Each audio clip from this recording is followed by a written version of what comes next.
On voudrait vous présenter ce matin avec Athanas Périfan, avec Franck Marguin, un travail qui est un travail de longue haleine, qui s'est construit dans la durée.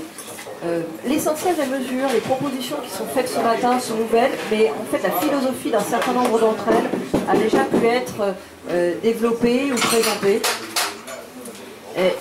Tout ensemble, elles forment un véritable pacte solidaire. C'est construit autour d'une idée, ce qu'on a pu appeler, ce que j'ai pu appeler dans une lettre récente adressée aux Parisiens, en reprenant les mots de l'abbé Pierre, une insurrection de la bonté. Alors, ces propositions, elles sont construites à la fois sur une réalité vécue, constatée par nous, par toutes les associations rencontrées qui se mobilisent sur le terrain sur les questions de solidarité, qu'il y a des trésors d'énergie, de bénévolat, de désir d'aider et de besoin d'être aidé partout dans Paris, et que la première urgence peut-être en matière de solidarité, c'est de réussir à les organiser, à les faire se rencontrer.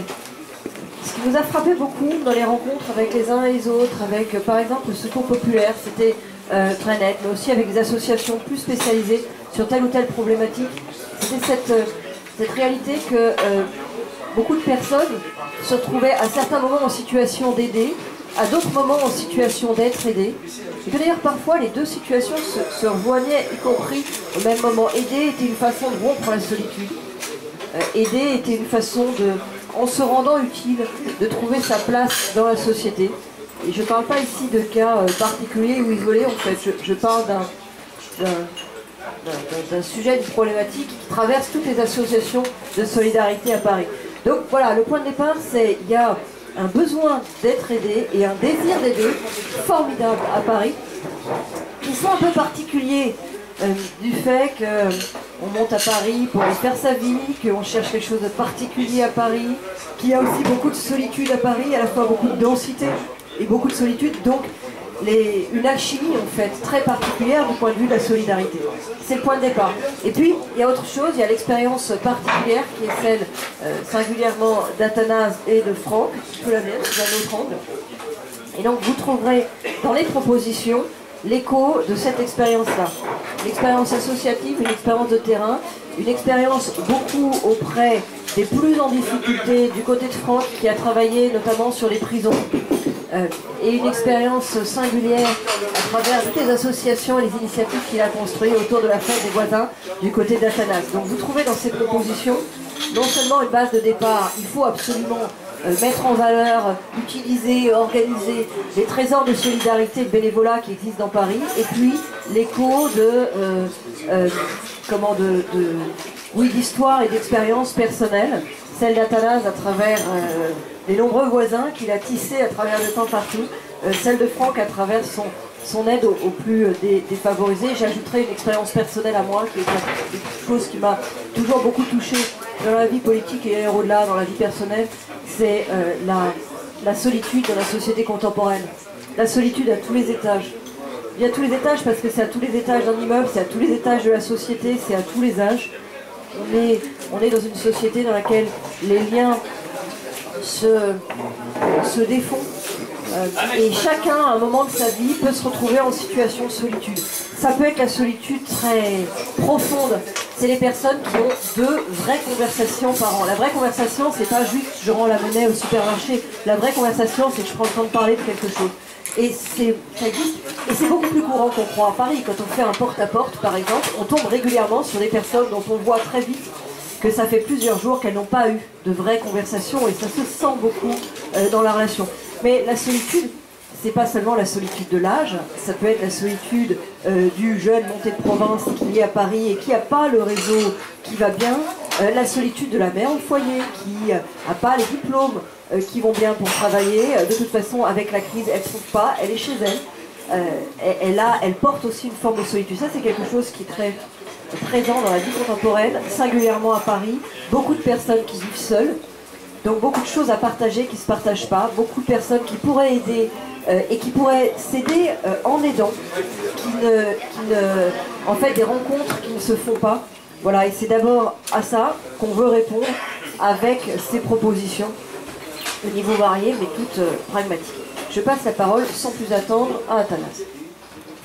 Merci Nathalie, bonjour à tous. Nathalie l'a dit en fait, c'est vrai qu'on est dans une ville où une personne sur deux vit seule, donc l'isolement, la solitude existe.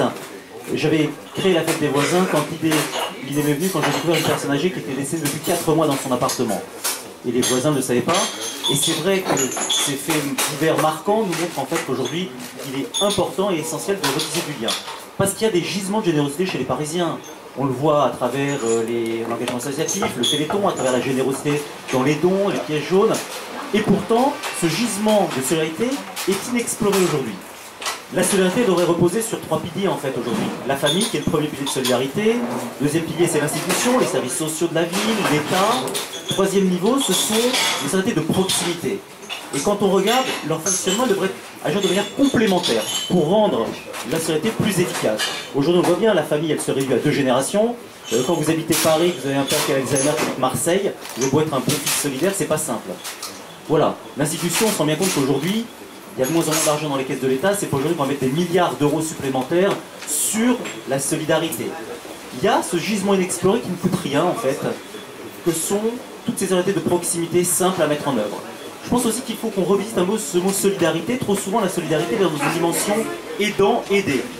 Il y a des gens bien, on est bien, on rend service, et en fait on enferme sans le vouloir des populations entières, les personnes âgées, les personnes handicapées, les personnes immigrées, les chômeurs, les femmes seules, dans cette possibilité que d'être aidés. Et en fait, c'est lié à leur dignité, c'est insupportable. Donc il faut qu'on revisite ce mot solidarité, qu'on y mette de la réciprocité. On va montrer à travers ce pacte solidaire pour Paris, qui ici Nathalie peut se mémoriser, que chaque Parisien a de la valeur, chacun peut être utile à l'autre. Qu'on soit jeune, vieux, riche, pauvre, peu importe en fait en réalité. C'est ça qui est important, c'est chacun a de la valeur. Et on le voit bien, l'objectif de ce pacte est de créer une dynamique de solidarité et de faire de nos immeubles parisiens une cellule de solidarité à taille humaine. Vous verrez dans les propositions. Toutes ces propositions concourent à mettre en place une stratégie. Voilà, et il faut le dire, la ville de Paris, depuis 13 ans, non seulement a été totalement absente en fait sur ce sujet, mais n'a même pas eu cette vision, cette perception de se dire que les citoyens pouvaient être des acteurs de solidarité là où ils étaient dans leur environnement immédiat, avec celui qui habite 2 mètres au-dessus, 2 mètres en dessous, le palier d'en face. C'est ce qui est essentiel dans ce combat. Moi je suis convaincu, il faut être très clair, qu'aujourd'hui, on le voit bien, les Parisiens sont en quête de sens. Une ville en fait comme Paris, on a l'impression que parfois elle se déshumanise un peu, beaucoup d'indifférence, pas parce que les Parisiens, voilà, mais parce qu'on n'a pas le temps, on court tout le temps, et qu'il faut retrouver ces réflexes de cette solidarité de proximité. Ce sont vraiment des réflexes. Aujourd'hui les Parisiens, on l'a dit, n'ont pas de temps. Ils n'aiment pas s'engager, ils n'ont pas envie de contraintes. La vie est déjà pas simple. Ils ont envie de se faire du bien quand on voit l'actualité qui est toujours catastrophique. Cette solidarité de proximité, c'est exactement le bon niveau. Lorsque je dis bonjour à ma petite grand-mère de Palais quand je rentre chez moi le soir parce qu'elle est à 2 mètres de chez moi, ça ne me prend pas de temps. Lorsque le voisin va aller bricoler chez la femme seule qui élève ses enfants pour aller lui installer des rideaux, c'est pas compliqué. Il n'y a pas d'engagement. Chacun inventera les gestes de solidarité qui lui conviennent. Ça c'est important. Et en réalité, aujourd'hui, on est tous en quête de sens. Retrouver le bonheur, hein, c'est peut-être pas simplement, le bonheur est peut-être pas que dans le pré, le bonheur il est peut-être derrière la porte de son voisin. Ces propositions sont ambitieuses, vous me verrez, on les détaillera. C'est pas de... C'est voilà, des mesures simples, efficaces, qui ne coûtent rien. Pas besoin de nouvelles lois, pas besoin de mettre des centaines de millions d'euros. Simplement, c'est de faire confiance à chacun. Je prends quelques exemples de mesures. Créer le service civique parisien. Demander à chaque Parisien de donner 1 heure par mois de son temps. Tous ceux à qui on l'a proposé ont dit bien sûr 1 heure par mois pour une action d'intérêt général dans son immeuble, dans sa rue, dans son quartier. Créer un réseau de veille solidaire parisien. Demander dans chaque immeuble qu'un habitant soit le relais solidaire de la mairie.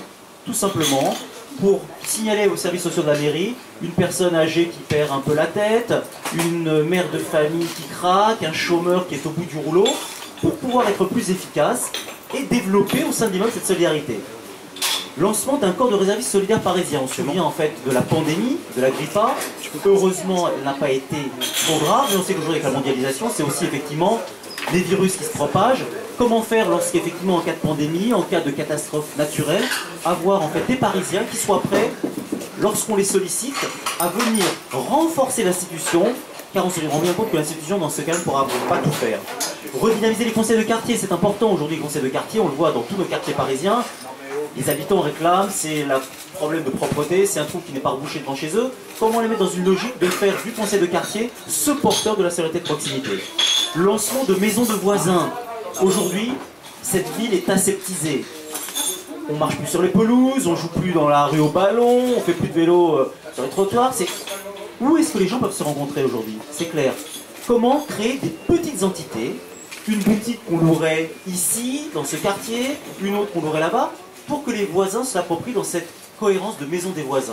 Et on a lancé ce test déjà à Paris depuis 2 ans, on se rend compte combien la création d'un petit espace qui est géré par les habitants crée en fait, dans le quartier, un pôle de convivialité, une concentration de solidarité.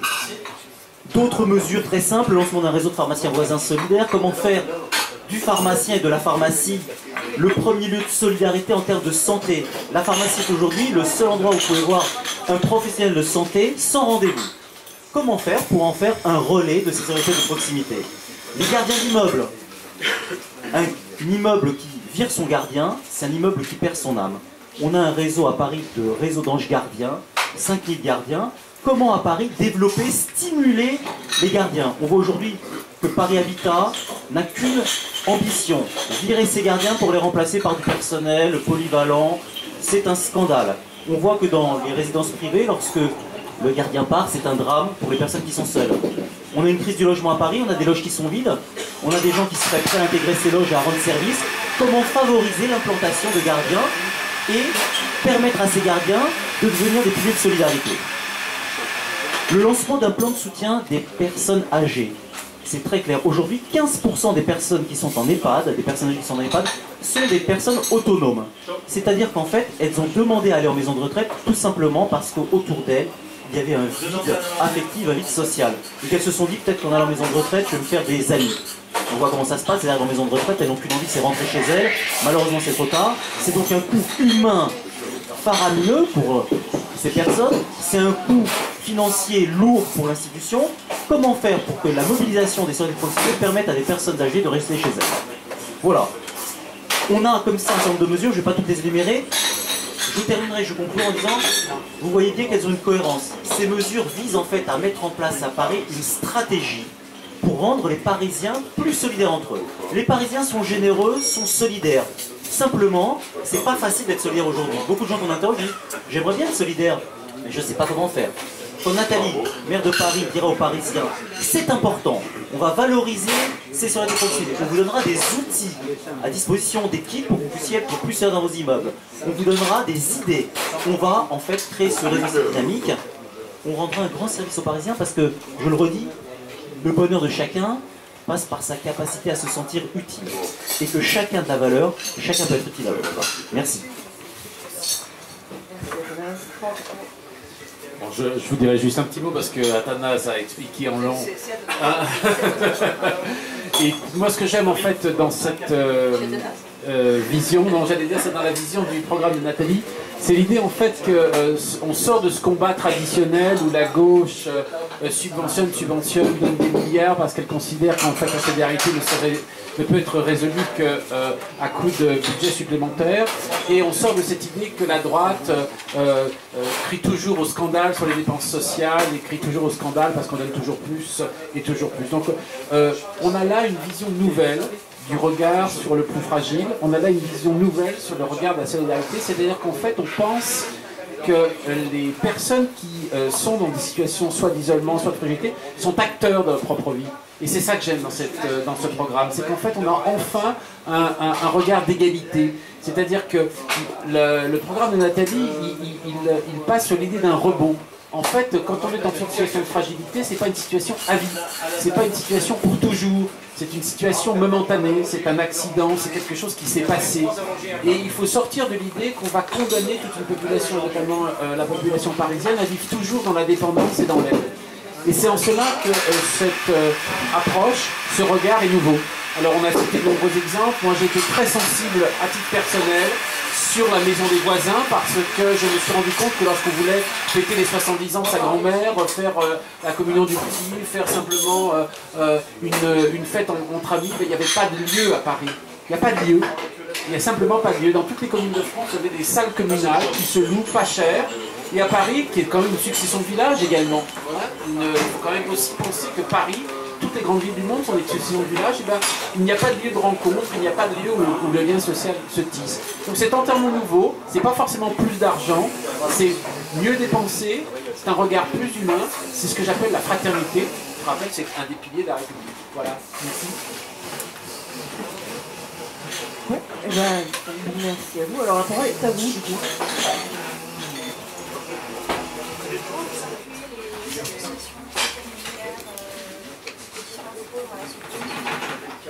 En fait, dans le travail préparatoire à ces propositions, on a vu beaucoup d'associations et le constat que je disais tout à l'heure, on le partage avec eux, c'est-à-dire qu'il y a des trésors d'énergie. Eux font appel à ces trésors d'énergie. Très souvent, ils ont des structures qui sont organisées avec une partie de salariés et une partie de bénévoles. Donc un de leurs grands enjeux, c'est d'attirer les bénévoles, de faire vivre le bénévolat. Ils y réussissent plus ou moins bien sur les associations, par exemple de Secours Populaire, a en place un dispositif très sophistiqué pour attirer les bénévoles, les former, les faire progresser à l'intérieur de la structure, et ça fonctionne bien. Mais ils ne répondent pas du tout à l'ensemble de l'enjeu. Donc en fait, on s'appuie sur leur expérience pour proposer un parcours qui est peut-être un peu moins exigeant. Vous voyez, notre service civique, c'est au minimum 1 heure par mois. Il y a un niveau d'exigence quand vous allez dans ces associations-là en termes d'implication qui est supérieur à ça. Donc on est un petit peu, si vous voulez, sur la même philosophie. En tout cas, on partage le même constat, qui est qu'il y a des trésors de générosité, qu'il faut les organiser, qu'il faut les valoriser, qu'il faut leur donner une forme de reconnaissance qui ne sera pas une reconnaissance financière, on est bien sûr du bénévolat, mais qui passera par l'encadrement, éventuellement à terme de la VAE et des responsabilités. Mais on le fait dans un... C'est l'étape d'avant en quelque sorte. C'est un engagement qui est un petit peu moins... si vous voulez, vous avez des bénévoles au Secours Populaire qui en fait font des plein temps de bénévolat ou des mi-temps très très structurés, même si c'est toujours du bénévolat. Là, on est dans l'étape en fait initiale. On est dans un test de pré-engagement par rapport au niveau d'engagement que requiert la plupart de ces associations.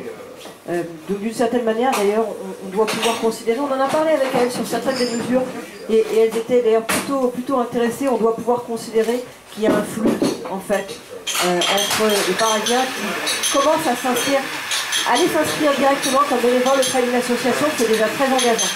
Donc ils commencent par se mobiliser auprès de leur mairie d'arrondissement, et qui à un moment poursuivent dans un engagement qui est plus structuré, qui est souvent orienté sur des solidarités plus ciblées vers les publics qui sont en plus grande difficulté. Parce que là, on vous parle de solidarité transversale, on vous parle juste en fait, pour l'essentiel, de la solitude au niveau de son immeuble, au niveau de son arrondissement. On vous parle de la petite difficulté quotidienne. Les associations sont souvent mobilisées sur des situations qui sont beaucoup plus lourdes. Donc s'il fallait montrer le parcours du bénévole, du moins impliqué au plus impliqué comme une chaîne, je vous dirais que notre proposition, elle est en première étape. Vous avez envie de faire quelque chose, vous ne savez pas trop où vous adresser, vous n'êtes pas particulièrement proche d'une association, mais vous voudriez bien être actif. Et dans votre immeuble, pas forcément traverser Paris, vous allez à votre mairie d'arrondissement et on trouve à vous rendre utile. Et puis après, éventuellement, vous poursuivrez dans l'engagement, et à ce moment-là, vous poursuivrez vers des choses plus structurées avec des associations qui sont sur des enjeux peut-être aussi un petit peu plus lourds, un petit peu plus spécifiques, en tout cas du point de vue social. Oui. On parle du bénévolat. Parlez un peu fort. Oui. Nous parlons du bénévolat, c'est évidemment très très bon, mais est-ce que ça peut créer également une pépinière d'entreprise à travers ces pas, de l'entrepreneuriat à ce niveau-là? Qu'est-ce que vous envisagez? D'une certaine manière, c'est la chose, c'est que ce type d'engagement, pour moi, il est préliminaire à, pour certains, un engagement associatif plus fort, pour d'autres, de l'entrepreneuriat social, par exemple. L'entrepreneuriat social, c'est l'étape d'après, par rapport à certaines des choses qu'on cible ici. Nous, finalement, qu'est-ce qu'on a observé? Beaucoup de besoins, beaucoup de demandes, et une vraie difficulté à faire le premier pas. Et vous avez des gens, vous avez des Parisiens, qui lisent dans la presse des articles de l'entrepreneuriat social et solidaire, qui trouvent ça génial. Ils savent pas vraiment comment y aller, ils font pas le premier pas, ils sont pas forcément entrepreneurs dans l'âme non plus, ils sont pas... Vous voyez, il y a un désir de solidarité, il faut trouver le moyen de créer, de faire le lien, de créer le maillon. Nous pensons que quelqu'un qui se sent concerné, qui a envie de faire et qui découvre qu'on cherche dans son immeuble un relais pour la mairie, pour être un relais d'action solidaire, ça va être le moyen en quelque sorte de l'accrocher, de le mobiliser. Après, s'il veut aller plus loin, ce ne sera pas dans un cadre municipal, ce sera dans un cadre associatif ou dans un cadre d'entrepreneuriat social et solidaire. Mais le pas à l'étrier, la légitimation en quelque sorte de son désir de faire, de se mobiliser au service des autres, elle sera passée par là. Oui, je vous dis pas, non, vous avez le droit de poser. Juste un complément. En fait, ce que Nathalie, la solidarité ici, c'est une pyramide. On se rend compte qu'en haut de la pyramide, il y a des gens très engagés, ils sont admirables, ceux qui sont dans les associations, qui passent leur temps, leur week-end, leur énergie, leur soirée comme des bénévoles magnifiques. Et on se rend compte que donc c'est le plus petit nombre et qu'en bas de la pyramide, il y a plein de gens qui ont envie de faire mais qui ne savent pas faire. Dans les conseils de quartier, on remarque une chose, quand on parle de ce sujet, les gens réfléchissent, puis les conclusions sont sur la solidarité, il n'y a pas de mode d'emploi, on ne sait pas trop comment faire. Aujourd'hui, allez voir la personne âgée à la sortie du supermarché pour dire vous êtes lourdement chargé, je vous ai apporté vos courses. Je ne suis pas certain qu'elle ne se dise pas il va piquer mon sac à main. Donc il faut que la mairie en fait donne cette dynamique, apporte cette vision, valorise, célèbre ces bonnes pratiques. On va diffuser des bonnes pratiques simples et c'est en complément des associations ce travail qui est fait. Puisqu'en fait les associations ont intérêt à ce qu'on arrive à identifier plein de gens qui ensuite vont monter petite marche par petite marche cet engagement de la solidarité pour un jour s'engager en fait dans les associations. Mais aujourd'hui, il faut être très clair, les gens ne veulent pas de contraintes, les gens ne veulent pas s'engager, les gens veulent se faire du bien, ils n'ont pas de temps. Les Parisiens, c'est un peu ça. Donc ça veut dire qu'il faut que la proposition qu'on leur fasse, on invente des formes d'action qui soient nouvelles. Et ce qui est intéressant, c'est que Nathalie Kosciusko-Morizet est la première politique, et moi ça fait 15-20 ans que je travaille ce territoire sur la proximité, et la première politique en France qui se dit je vais intégrer au cœur des politiques publiques cette dimension de la mobilisation citoyenne. Personne ne l'a fait, jamais. Et je crois que c'est, à mon avis, un levier qu'on n'a pas activé et qu'il est indispensable d'activer. Vous avez évoqué la population des gardiens, qui est une spécificité bien parisienne. On sait que c'est un public qui n'est pas très facile à identifier, qui n'est pas très organisé. Est-ce que vous avez déjà des idées de méthodes pour vous adresser à eux et leur donner quelques missions? Ouais, alors ça c'est la valeur ajoutée particulière autour de moi d'Athanase et Franck, en plus du reste, c'est qu'en fait la plupart des mesures qui sont proposées là ont déjà été testées dans un arrondissement ou l'autre, par l'un ou par l'autre. Donc sur les gardiens, en fait, tu as un fichier incroyable, tu as déjà mené toute une action, peut-être que tu peux expliquer. Alors très simplement, le gardien, on a monté un partenariat avec La Poste, voilà, et c'est ça aussi, donc c'est de dire, La Poste, elle connaît tous les gardiens, puisque ceux qui distribuent le courrier, elle a tout intérêt à ce que les gardiens soient mobilisés et fassent bien leur boulot, ça facilite la vie de la distribution du courrier, et donc en fait, on a lancé, à travers ces mesures, on l'a testé, ce réseau d'anges gardiens. La valorisation du gardien, la réception en mairie pour les célébrer, le fait de leur donner des outils pour qu'ils puissent être plus solidaires, et La Poste qui a en fait le fichier de l'ensemble des gardiens. Donc c'est ce qui est intéressant, c'est que l'ensemble de ces mesures vont être montées. 5000 gardiens solidaires aujourd'hui à Paris.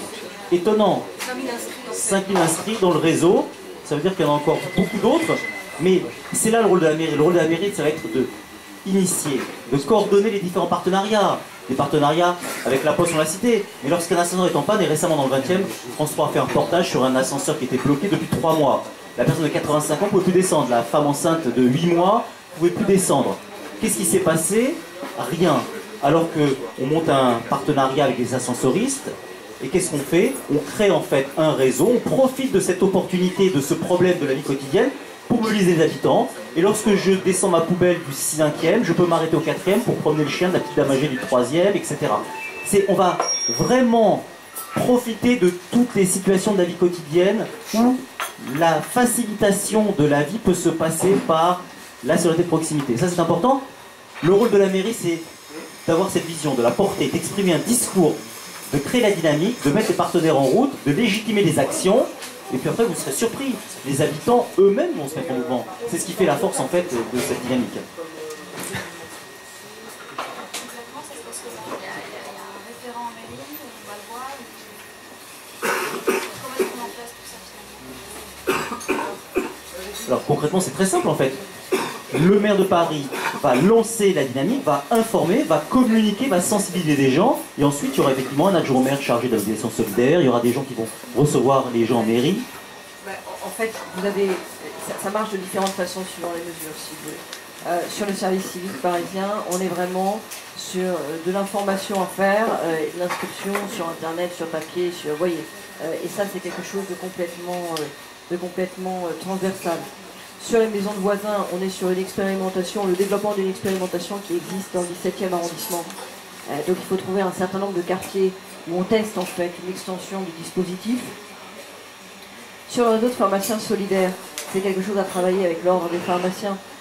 Et pareil, on est sur une expérimentation, donc on teste sur un certain nombre de pharmaciens volontaires ce que peut être la valeur ajoutée, ce que peut être le service rendu. Sur les gardiens solidaires, on est sur un partenariat avec la Poste à l'origine. Donc on construit sur la base de ce qui a été fait sur le réseau Ange Gardien et on le fait avec des partenaires. Ça, c'est des fonctionnements différents, vous voyez. Sur le service civique parisien, en fait, on fait un appel aux Parisiens, à tous les Parisiens. Sur les gardiens solidaires, comme sur les pharmaciens, on est ciblé sur les publics particuliers. Donc on passe par un médiateur. Sur les pharmaciens, on travaille avec l'ordre. Sur les gardiens solidaires, on travaille en l'occurrence avec la Poste, avec tous ceux qui d'une manière ou d'une autre touchent les gardiens. Il n'y a pas que la Poste maintenant, vous avez des écoles de gardiens, vous avez différents réseaux. Donc, voilà, il n'y a pas une mesure en fait pour mettre tout ça en place. Vous avez différents types de médiation en fonction de votre cible, si c'est une cible large ou si c'est une cible étroite. Mais grosso modo, le lien en fait, dans la démarche, disons, la constante de la démarche, c'est toutes ces mesures, elles ont été pré-testées ici ou là. Ce qu'on veut faire, c'est mettre en place une expérimentation d'extension pour passer à l'échelle supérieure. La maison de voisins, il y en a une qui existe, c'est une ou deux qui existent. Il y en a une qui existe. Moi, j'ai vu la maison de voisins. C'est vrai qu'au début, j'étais assez hésitante. Je me dis, bon, moi, la maison de voisins, c'est Clinique Café. En fait, c'est assez impressionnant. Ça marche vraiment bien. Il y a une prise en main par des associations de voisins. Il y a aussi une dimension de ce que disait Athanas, de ce que disait Athanas sur toutes les fêtes, tout ce qu'on a besoin d'organiser quelque chose dans des appartements qui sont trop petits. L'idée ouais, fête de famille, au passage, c'est quelque chose qu'on retrouve de plus en plus, une demande qui est de plus en plus portée vers les structures de la ville, de pouvoir avoir des endroits où on a besoin de faire des choses qui normalement se font dans un cercle familial, personnel, individuel, et qu'on ne peut plus faire chez soi à cause de la taille des appartements. Il y a le problème des fêtes, anniversaire des enfants, fête de famille, il y a le problème du travail pour les étudiants et les enfants. C'est une demande forte qui porte actuellement sur les bibliothèques, mais qui porte aussi sur les centres d'animation pour la jeunesse, que d'avoir des lieux de quiétude, parce que dans une société dans laquelle ça bouge tellement, et il y a du bruit partout, en fait on ne va plus tellement à la bibliothèque, en tout cas de moins en moins pour aller chercher des livres, et de plus en plus pour y mener des activités qu'on menait déjà comme étudiant il y a 20 ans. Mais là, c'est devenu vraiment extensif pour chercher un endroit calme qu'on ne trouve pas chez soi. Je fais le lien parce qu'en fait, c'est, vous voyez, je regarde une pièce en plus pour pouvoir faire mon stockage. La maison des voisins, pour moi, c'est ça. C'est une pièce en plus à partager pour pouvoir faire tout ce que j'arrive pas à faire chez moi en la réservant, pour pouvoir faire l'anniversaire de mes enfants que j'arrive pas à faire chez moi, pour pouvoir avoir un petit moment de convivialité que j'arrive pas à avoir chez moi, ou à un moment pour pouvoir avoir une plage de 6 heures dans la journée, parce que c'est la période où on prépare le bac, et où en fait il y a plein de jeunes qui n'arrivent pas à bosser chez eux, et on va leur dire, on vous fait études surveillées, vous ne direz rien, c'est complètement silencieux, et toutes les après-midi de tel mois, et ben, ce sera études surveillées pour préparer le bac ou pour préparer les examens. C'est concept une pièce en plus.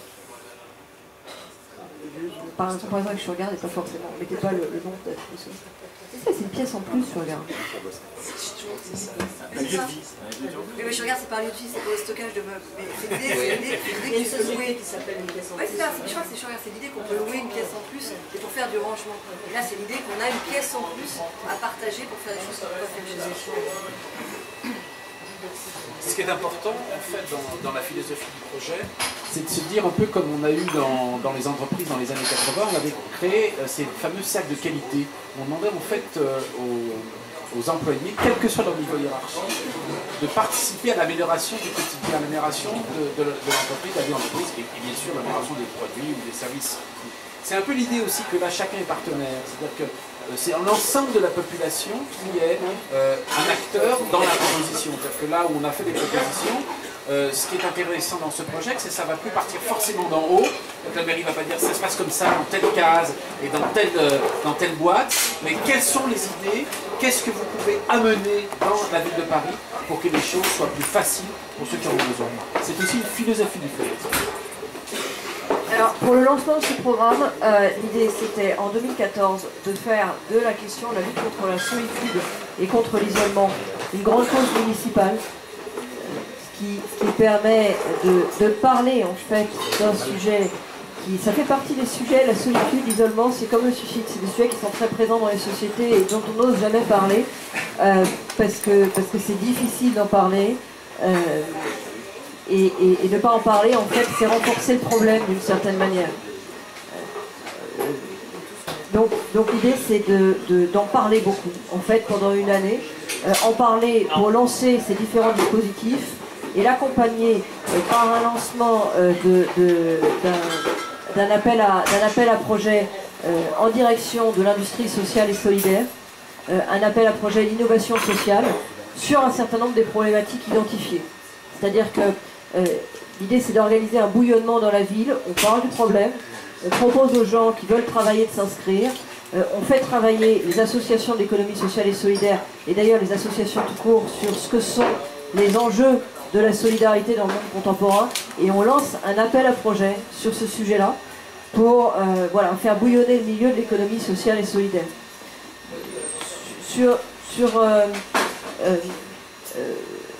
Dans mon esprit, si vous voulez, c'est une grande cause pour la mandature, en fait, la solitude et l'isolement. Il y a un intérêt à mettre un focus plus particulier sur une année, c'est de faire une espèce d'électrochoc au lancement. Et peut-être qu'il faudra décliner sur les années suivantes avec des noms et des angles différents, mais en tout cas faire un électrochoc au lancement.